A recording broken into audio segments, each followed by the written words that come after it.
severe allergies, asthma, or even if you just want to be prepared for any type of emergency, then this video is for you. And I want to start off by just telling a quick story because I think it's important to kind of put it into context.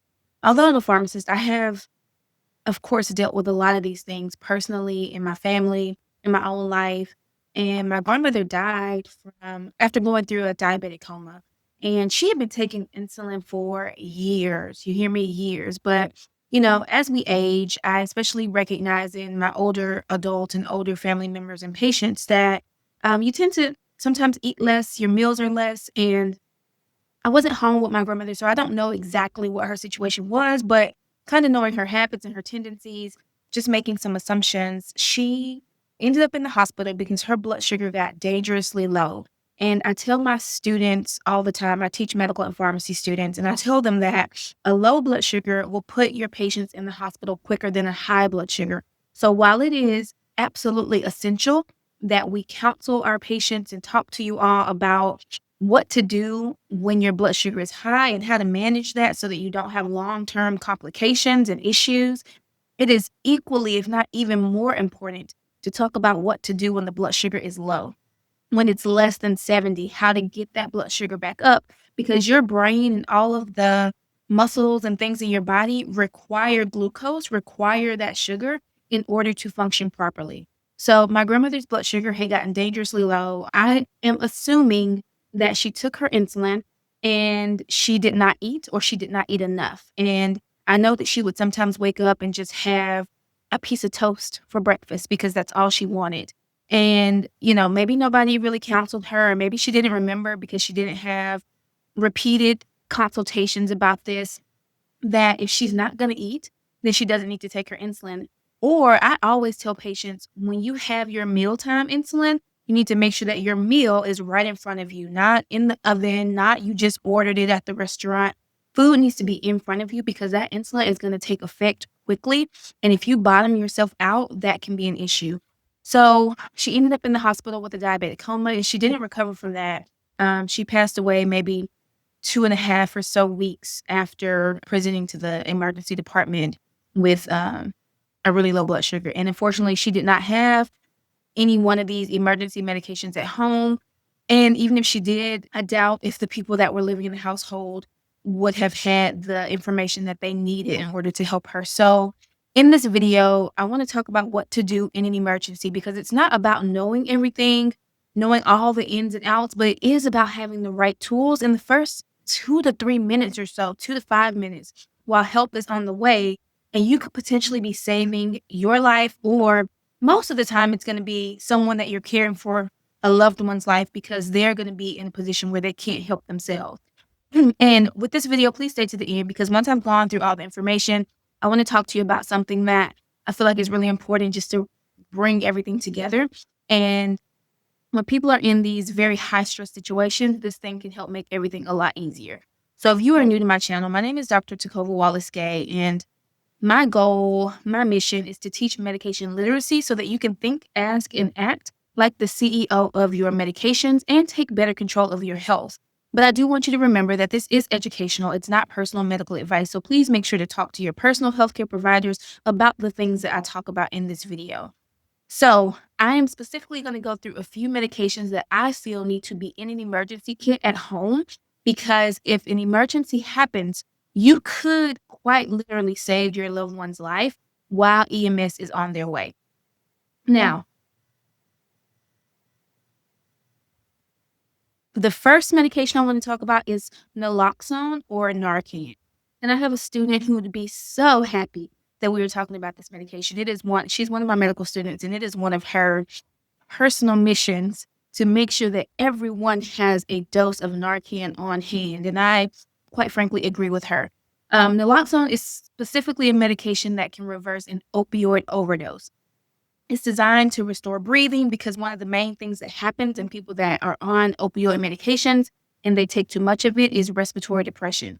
Now, the problem is that you may not always know when a person has taken too much or what dose is too much for them.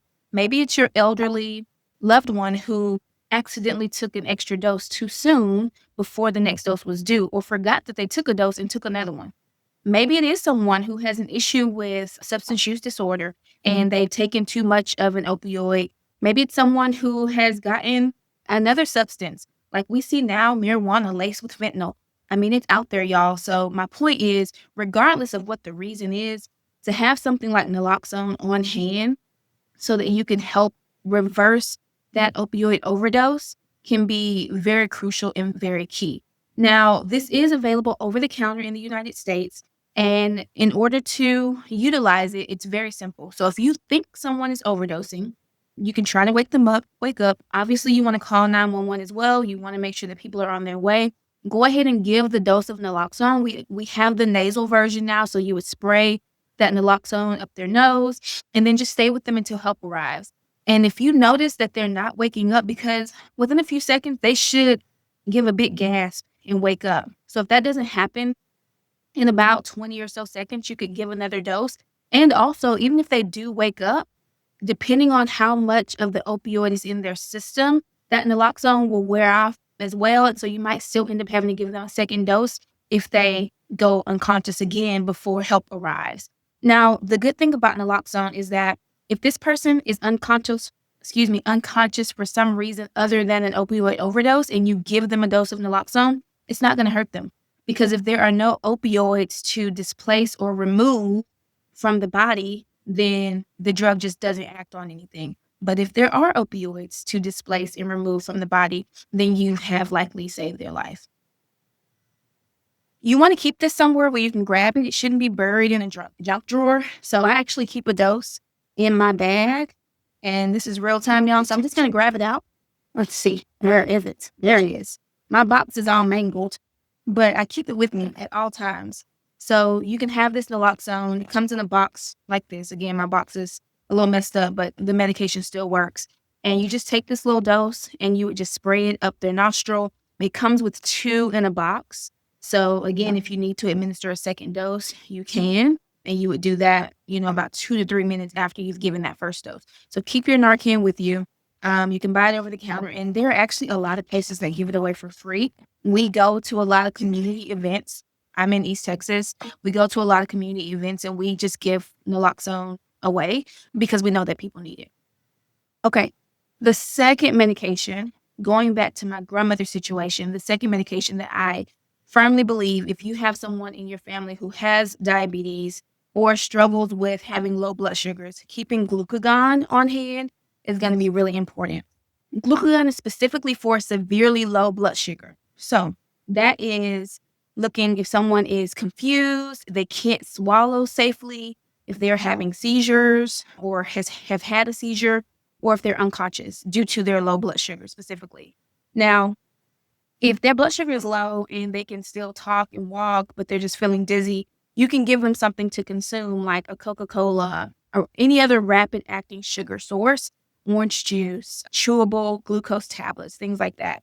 But if they're unable to take something for themselves, then glucagon is going to be the rescue medication that raises their blood sugar by promoting the liver to release stored glucose.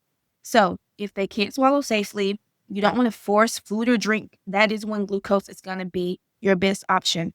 Now, one of the things that's beneficial about glucagon, and I don't have a kit handy now, so I'll put something on the screen, but there are ready-to-use options now, including a nasal as well as an auto-injector style product. The older products, you used to have to take out the syringe, take out the little vial, mix it all together, and then administer it. But we now have these products that are ready to use, ready to go. And so you don't have to do all that. Now, with all of these medications, I'll kind of put a little caveat in here. You want to teach a couple of people where it is and how to use it. So if you're the caregiver, then obviously you need to know and maybe teach someone else for your loved one. If you are the person and you're like, I don't want to be here and nobody knows how to help me if my blood sugar gets too low, or if my body reacts strangely to the opioid or I have an allergic reaction, you want to teach a couple of people at least where your emergency medications are and how to use it. You don't want it to be like your secret medicine because you're not going to be able to give yourself glucagon if you are unconscious because your blood sugar is too low. So you want to make sure that they know where it is, how to use it, how to administer it, and then what to do. One of the things that I always talk to people about, specifically with glucagon, is if someone is unconscious and you are pretty sure it's because their blood sugar has gotten too low, you want to give them the dose of glucagon. After you've given them that dose, turn them over on their side. It's just kind of a tidbit so that when they start to come to and wake up, they may vomit, and you don't want that vomit to aspirate or go into the lungs. So if you turn them over on their side, that will come out and we will prevent, another complication down the road. And once they're up, hopefully EMS is there because you should have called 911, and they will know what to do next. But if they're not there yet, then consider making sure that you get that person some kind of carb and protein to make sure that the blood sugar stays up and doesn't drop back down really quickly again. Now, the third medication that I believe that you should have in your emergency kit at home, especially if you have someone in your household who has a history of anaphylaxis, which is very, very severe allergies, is a medication called epinephrine. Now, we know we can use things like diphenhydramine to help with allergies that are mild, but if someone is having an anaphylactic reaction, they can't breathe, so their airway is closing up, or they're having severe body rashes, then epinephrine is going to be your rescue medication here. And one thing that I want you guys to keep in mind is that now a lot of organizations are recommending to have 2 doses available because sometimes symptoms can recur and one dose might not fully hold out to fully treat that person. So try to have 2 doses available. And both glucagon and epinephrine, you're going to have to ask your healthcare provider to call in a prescription for that if they haven't already done so already. So keep that in mind. Now, you do want to use this as it's prescribed. You still want to call 911. Epinephrine is going to buy you time, but it's not going to replace an overall evaluation to find out like what happened, why this person had this severe reaction, especially if it's to something that you're not used to. And depending on your household, the fourth medication that I'll bring up is a rescue inhaler and maybe a spacer. So that's something like albuterol. If you have someone who has asthma, we see time and time again people admitted to the emergency room with asthma exacerbations. And, unless you're someone that has gone through that before, you may not realize how serious it is. And so just having that inhaler on hand to help restore dilation of the lungs is going to be really helpful. So again, someone that has severe shortness of breath, often wheezing, or we know that they have asthma or COPD, then a rescue inhaler is going to be important, and make sure that that rescue inhaler stays up to date and stays primed and ready to go. Some final kind of tidbits, things to keep on hand: printed med list and allergy list. Always have your med list somewhere where people can access it. You also want to have a list of your emergency contacts. If possible, also keep things like gloves, a thermometer, your first aid kit. So have all of that stuff in one place and just form a nice rounded emergency kit that you can use anytime. Now, the thing I wanted you to stay for is, I don't think that we talk about this enough, is in the middle of an emergency, we panic. That's just human nature. It's like we forget what we're supposed to do, especially if you're not trained to deal with emergencies all the time. So what could be helpful, what I feel like would be helpful, is to have a little card inside your kit and just lay everything out. So one, what's happening. So if you know that you're on insulin, for example, your what's happening could be insulin overdose or too much insulin. So what's happening there? It might be blood sugar too low or severe allergy. So you insert the thing that could potentially be your issue there for that particular medication. What do I do first? So that tells your loved one, call 911. That should be there regardless. Call 911. What medication do I give should be the third question that you put inside that kit. And so again, depending on what you have in your kit, if it's naloxone, you would put naloxone there and you would have that medication there. And then what do I do next? You might put, stay with me until I wake up, give a second dose if I don't get up within 30 seconds or whatever the case may be. Just give them a little bit of instruction so that they don't have to guess. They don't have to recall from when you told them 2 months ago or a year ago or anything like that. And then you also want to make sure that people know where your kit is kept. So if these instructions are in a separate location, you want to tell them exactly where to go in the pantry, top shelf to the right or whatever, so they know exactly where your emergency medications are. So hopefully that was helpful. I really think it's important to have these emergency meds on hand, especially because EMS can do a lot to save lives, but we can also help ourselves at home. And you have to remember that your family members are a part of your network. They are a part of your team. In my bridge framework, the G there, I talk about guiding your team, and family members and friends are a big part of that because they are with you a lot more often than your healthcare practitioners. So you want to make sure that they know and understand what to do for you when things are going well, just how to help you with your meds, but really what to do when something potentially goes wrong. And we hope that never happens. But if it does, you want to make sure that they are equipped to help you. Now, if you want a simple way to organize your medication list, your questions, your refills, all of that, download my free medication mind map guide. The link for that is in the description. It is really centered around learning science and how beneficial it is for us to learn and understand things a lot better when we map them out, visualize them, and then review those things later and put it all into context for how it matters for our health.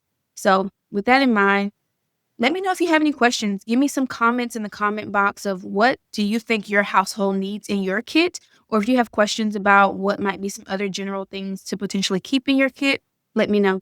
And thank y'all for watching. Don't forget to subscribe.